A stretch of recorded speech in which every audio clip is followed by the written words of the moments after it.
Viktor Frankl bilang, bahkan di tengah penderitaan, manusia masih bisa memilih untuk memberi makna.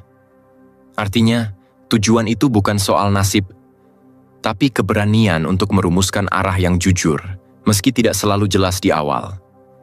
Di sisi lain, tidak bisa dimungkiri bahwa banyak dari kita menetapkan tujuan bukan karena kita benar-benar ingin, tapi karena merasa harus.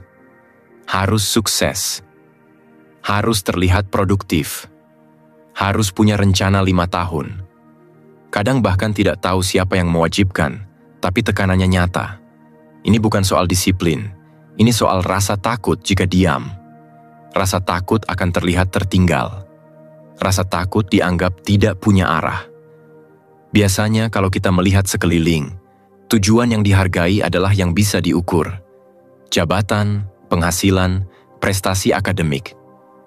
Tapi bagaimana dengan kedamaian batin?